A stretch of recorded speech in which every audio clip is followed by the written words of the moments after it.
today I will teach you a new topic. The sword of Tipu सुल्तान है would steel. Tipu सुल्तान ने Britishers के साथ 4 Wars लड़े और जो लास्ट वॉर था he was defeated by the British with a sword in his hand. तो उसकी जो स्वॉर्ड थी it was very special sword, it is still kept in Britain's museum. अब इसकी स्पेशलिटी इस वजह से थी क्योंकि इसकी जो एज थी वो इतनी शार्प थी कि it could rip the enemies armour. So ये क्वालिटी इसमें कैसे आती थी इस तलवार में, वो उसमें क्योंकि ये तो तलवार बनती थी वो एक बहुत ही स्पेशल क्वालिटी की जो स्टील होता था that was called wootz steel, उससे बनती थी। Now we move to next paragraph. Francis Buchanan who toured Mysore in 1800 a year after Tipu Sultan's death has left us an account of technique by which wood steel was produced in many hundreds of smelting furnaces in Mysore। तो Francis Buchanan वो मैसूर गए टीपू सुल्तान की death के 1 साल बाद। तो उन्होंने बताया कि जब वहाँ गए तो उन्होंने बताया कि टेक्निक जो वुड स्टील को बनाने की होती है उसके बारे में उन्होंने बताया। तो इसमें उन्होंने बताया कि जो वुड स्टील है वो इस तरीके से बनता है कि जब चारकोल और आयरन ओर को स्मेल्टर्स में उसको या फर्नेसेस में उनको स्मेल्ट किया जाता है बहुत हाई टेम्परेचर में, तब जाके मतलब इतना हाई क्वालिटी स्टील आता है।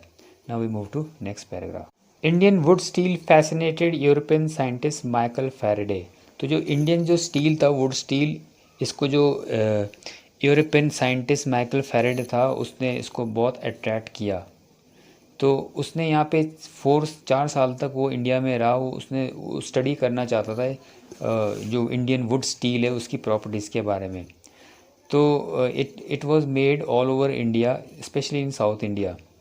लेकिन ये फिर 19th सेंचुरी में ये जो आर्ट है, ये जो क्राफ्ट है, ये बंद हो गई। इसका रीज़न ये था कि जब ब्रिटिश यहाँ पे आए इंडिया में, उन्होंने कॉन्कर कर दिया, तो इसके बाद जो आयरन ओर है वो ब्रिटेन से आने लग गया और जो लोकल आयरन ओर है उसका यूज़ होना बंद हो गया। Now we move to next. Furnaces in villages. तो वुड स्टील बनाने के लिए बहुत ही स्पेशलाइज्ड टेक्निक का यूज़ होता था आयरन को रिफ़ाइन करने के लिए। तो आयरन स्मेल्टिंग बहुत कॉमन थी ऑल ओवर इंडिया में, खासकर सेंट्रल इंडिया बिहार में। यहाँ पे जो ये आयरन स्मेल्टर्स होते थे वो लोकल आयरन और डिपोजिट का यूज़ करते थे। इसके अलावा जो फर्नेसेस थे जिसमें वो आयरन को मेल्ट करते थे, they were made of bricks and clay. Now the smelting was generally done by man. Now we move to next page. 19th century जो क्राफ्ट ऑफ आयरन स्मेल्टिंग है वो डिक्लाइन में आने लग गया क्योंकि जो फर्नेसेस थे उनका यूज़ होना बंद हो गया क्योंकि जो रॉ मटेरियल था आयरन और वो उनके पास नहीं रह गया। इसका रीज़न ये था कि जो ब्रिटिशर्स थे उन्होंने फॉरेस्ट लॉ पास कर दिए, फिर उन्होंने जो स्मेल्टर्स थे उनको फॉरेस्ट में अलाउड करना एंटर करना बंद कर दिया क्योंकि उन्होंने फॉरेस्ट को रिज़र्व डिक्लेयर कर दिया। तो फिर इनको जो आयरन और वुड की ज़रूरत थी फर्नेसेस को रन करने के लिए वो भी बंद हो गए। तो इस वजह से इसके अलावा कभी कभी गवर्नमेंट ने इनको थोड़े कंसेशन दिए, थोड़ी बहुत अलाउड किया उन्होंने फॉरेस्ट में आने के लिए, लेकिन फिर वो उन पे हैवी टैक्सेस लगाते थे तो फिर इनकी इनकम कम हो जाती थी। Moreover by late 19th century iron and steel was being important for Britain. तो इसके आगे 19th सेंचुरी में जो आयरन एंड स्टील है वो ब्रिटेन से आने लगा। तो जो फिर इंडिया का जो इस तरीके से जो ब्रिटेन से जो आता था आयरन एंड स्टील, उससे टूल्स एंड इम्प्लीमेंट्स बनते थे। तो फिर जो इंडिया का जो आयरन एंड स्टील है उसकी डिमांड कम हो गई। Now we move to next page. Iron steel factory come up in India in 1904 in the month of April. Charles Wood, the American geologist, and Dorabhai Tata, the eldest son of Jamshedji Tata, were traveling in Chhattisgarh in search of iron ore deposits। 1904 में जो American geologist है Charles Wood और दोराबी टाटा जो जमशेदजी टाटा के सबसे बड़े बेटे थे, वो छत्तीसगढ़ में सर्च कर रहे थे आयरन डिपॉजिट्स की। तो उन्होंने बहुत सारे महीने लगाए वो आयरन और डिपॉजिट्स को सर्च करने के लिए। तो अब उन्होंने जो जमशेदजी टाटा थे वो जो उनकी कमाई थी वो अब वो आयरन स्टील इंडस्ट्री यहाँ पे सेटअप करना चाह रहे थे इंडिया में। तो उनको उसके लिए फिर बहुत अच्छी क्वालिटी का आयरन ओर की ज़रूरत थी।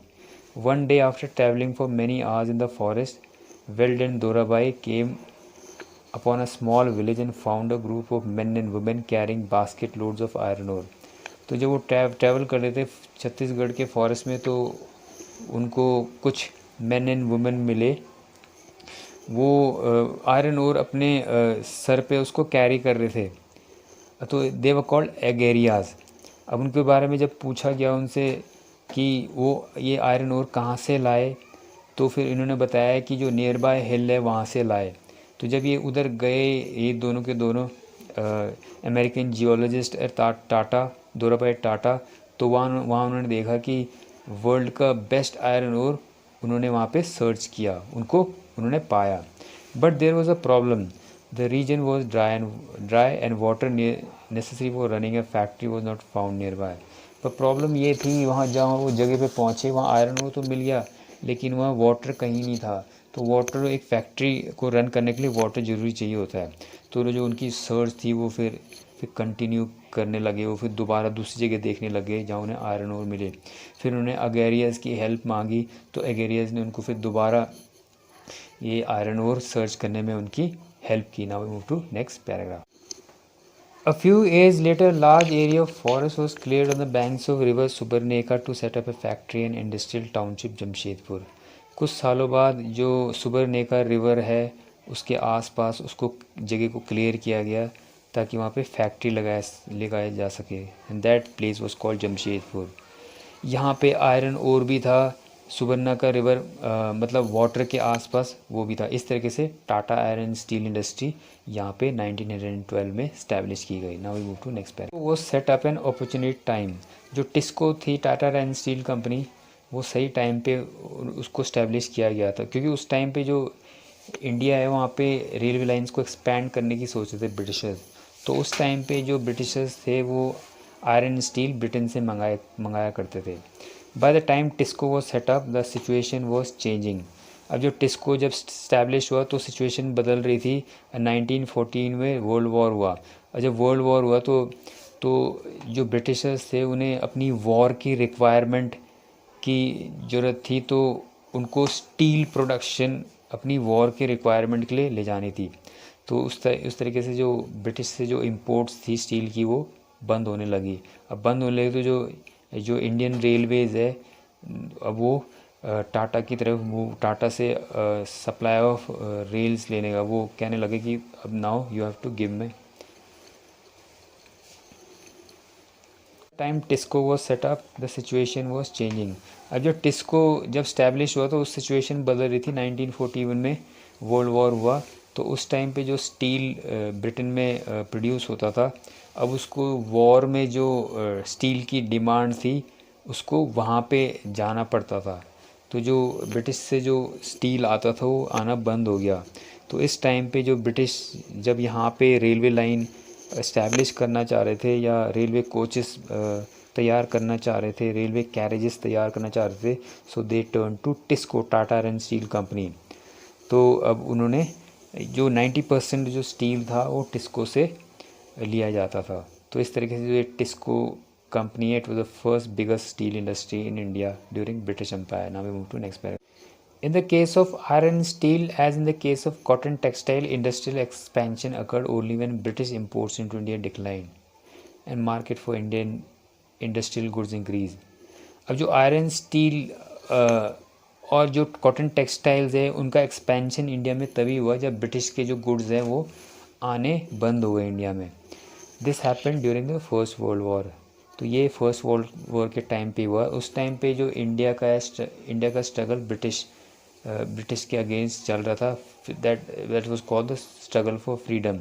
तो इस टाइम पे जो इंडस्ट्रियल क्लास थी वो अपने इंडस्ट्रीज़ को प्रोटेक्शन चाहती थी फॉरेन कंपटीशन से।